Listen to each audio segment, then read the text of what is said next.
Okay, in our last video lecture, we talked about Harry Harlow and parenting styles, and particularly kind of the overall theme was attachment and what do children need in order to create a good attachment. And looking at the research of Harry Harlow, he looked at researching those rhesus monkeys to see what they need in order to develop properly. And he discovered that that contact comfort is so important, that touch, that physical touch that can come from any parental figure is really important. We also talked about those parenting styles and how a parent interacts with their child, how much warmth and love they give versus how much boundaries and rules and expectations they have, how that can impact the development of a child. Today, I want to delve a little bit more deeply into attachment and what have we discovered about attachment outside of just Harlow? So can we make those jumps between Harlow and humans? So that's what we're going to be doing today in Module 3.6a, Part 2. So some questions today. How do we study attachment? What impacts attachment? And what we see in Harlow's research, is that the same that we can see in humans? So one of the most famous studies is by a woman named Mary Ainsworth, who studied attachment, and her study was called the Strange Situation Study. So what she would do is initially she looked at mother-infant pairs at their home during their first 6 months of life. So she would go and do home visits and look at the interaction just between the mother and the infant. When that child hit 1 year of age, she brought those infants and their mothers into a strange location, which in this case was a laboratory playroom. And she would have time set up where she would have the mother be there, and there'd be times where the mother would leave. And what she did is she looked at how did the children react, both when the mother was in the room, when the mother left, and when the mother came back after having left the room. And this was the research study that she did in order to see what kind of attachment styles do we see in children. Is there a difference in how the mothers were during those first 6 months of life and how the child reacts when the mother's in the room, not in the room, and comes back into the room? So what she found is that there are 4 different types of attachment styles. There's a secure attachment style, an anxious, an avoidant, and a disorganized. Secure attachment, she found about 60% of her children in her study had a secure attachment. What this looked like is they played comfortably, they explored their new environment when their moms were in the room. They found that when the mom would leave the room, that child would become distressed. And when she would return, they would seek kind of that contact comfort with her and be able to calm down. She found that these children came from mothers who were very sensitive and responsive to their child when they were babies, and noticed that their babies responded appropriately to this. So that was about 60%. The rest of the 40% were spread in these other 3 categories, which were considered insecure attachment styles. And so we find this to be, again, anxious, avoidant, and disorganized. So these children came from mothers who tended to be more insensitive and unresponsive to their babies from birth to 6 months. They tended to be mothers who responded to babies kind of when they felt like doing so, but kind of ignored other times. They were just not as responsive as the babies that came from the secure attachment mothers. So what did an anxious attachment look like? What Ainsworth found is that these children were less likely to explore their surroundings. So when in the room with their mother, they were more clingy, holding on to that mother and not exploring and moving away from her. They also found that when the mother would leave, that child would be very upset, cried loudly, and remain upset for the entirety of the time that the mother was gone. A second insecure attachment style is avoidant. And we found an avoidant parenting or an avoidant attachment, a child was as well less likely to explore their surroundings, but rather than clinging to the mother was more just kind of aloof in the room. When the mother left, they seemed to be indifferent to her departure, indifferent to her return. They didn't really respond at all to the mother. So they didn't explore their environment. They didn't respond to the mother leaving, to the mother coming back. They were kind of just aloof. And then finally, there was disorganized. In Disorganized, we found that there was no really consistent pattern of behavior during the separations or the reunions. There was no predictable pattern as to what you're going to see in that signs in that child. So it didn't fit into the other two categories, but was not as secure. So we kind of lump it into Disorganized. So as you can see, this little chart is kind of nice. It helps to show kind of the difference when we have a low avoidance and a low anxiety. We find a secure child. High avoidance and high anxiety, we see more disorganized. High anxiety, low avoidance, we see an anxious child. And then avoidant is low anxiety, high avoidance.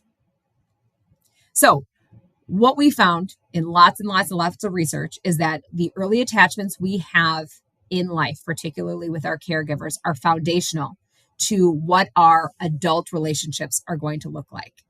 And the attachment that we have in childhood oftentimes mimics and looks similar to the attachment we have in adult relationships. So this is particularly looked at in insecure attachment styles. And if a child has an insecure attachment style, they tend to, as adults, have insecure attachment styles in their relationships. So the two that have been looked into the most is anxious and avoidant. So children that have anxious attachment in childhood, oftentimes in their adult relationships, they continue to have an anxious attachment. And what that looks like is that that person is craving acceptance and is constantly alert and fearful of rejection that they're going to get from that person that they are with. In relationships, they may create constant concern over fear or rejection. So they might be very clingy to that person because they are constantly anxious that that person is going to leave them. In contrast to that, you have children who came from avoidant attachments. When you are young and have an avoidant attachment, later in adult relationships, they found that they tend to feel very discomfort or very uncomfortable when they get close to somebody else. They kind of avoid getting close to other people and maintain kind of a safe distance between that person that they are in a relationship with. In relationships, they also are going to decrease. They're not going to be very committed. They might increase conflict in order to try and get that relationship to end. They very much feel uncomfortable when they get close.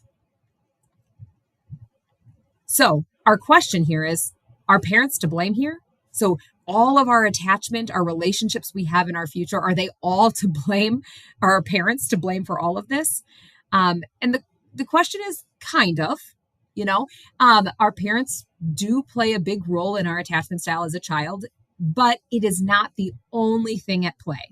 There are some other factors that we know tie into what our attachment looks like in young infancy and childhood. So we are going to look at what else might be to blame besides just our parents. And that thing is temperament.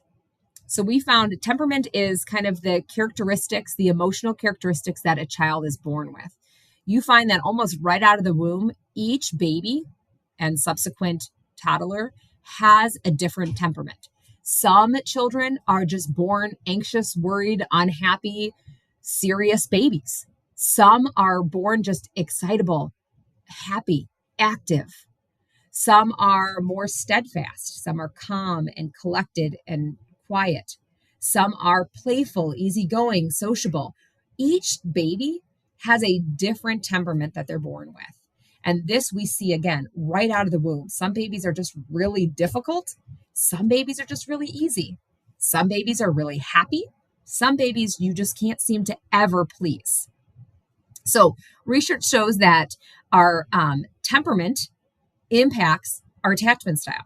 So if our temperament also plays a role in our attachment style, then it's not 100% our parent, but part of it is that nature that we're born with. Part of it is that genetic temperament that we are born with. We find that even identical twins, more than fraternal twins, oftentimes have similar temperaments to each other. So we find that our temperament typically persists throughout our lifetime. Remember that theory of that stability versus change? We see much more stability here in our research, that emotionally intense preschoolers tend to be relatively emotionally intense young adults, right? Those anxious, worried babies tend to be anxious, worried young adults. So we see more that there is stability in our temperament, that this is kind of inborn genetic within us, and that stays with us throughout our lifetime. With that, our temperament impacts what kind of attachment style we have.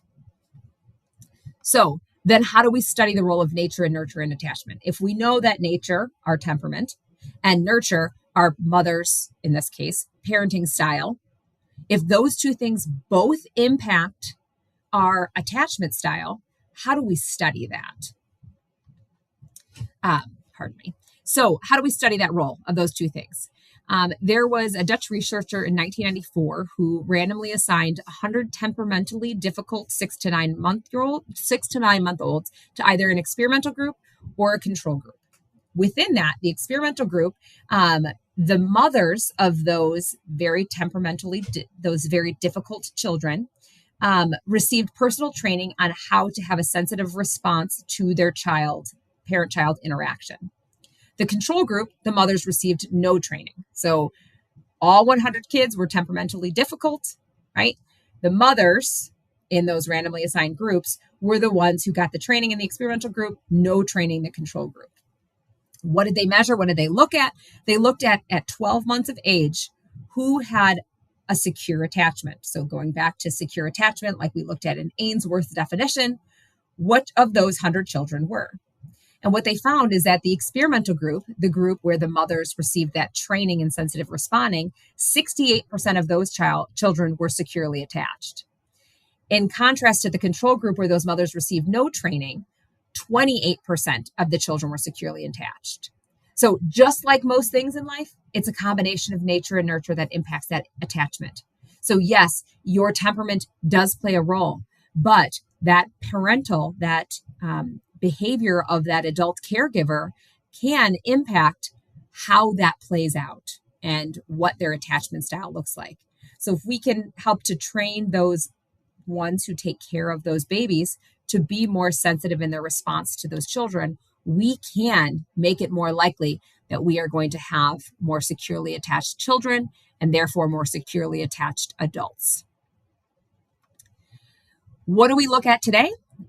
We look at something called ACEs, and we kind of look at a person's ACEs to determine what type of attachment they may have. So what are ACEs? ACEs are adverse childhood experiences. So if you look over here in this picture, the number of ACEs you have impact your attachment.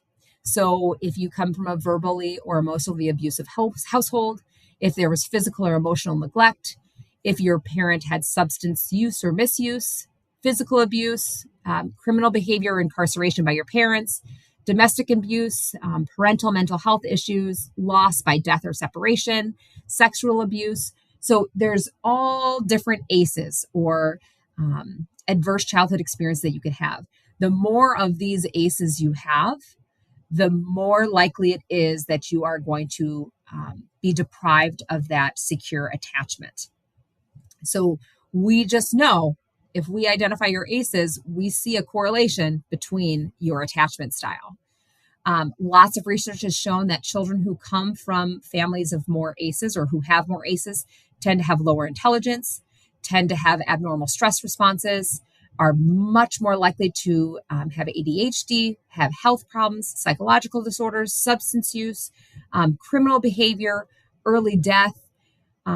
We find that those who come from more ACEs kind of are set up to have have an unhealthy attachment style.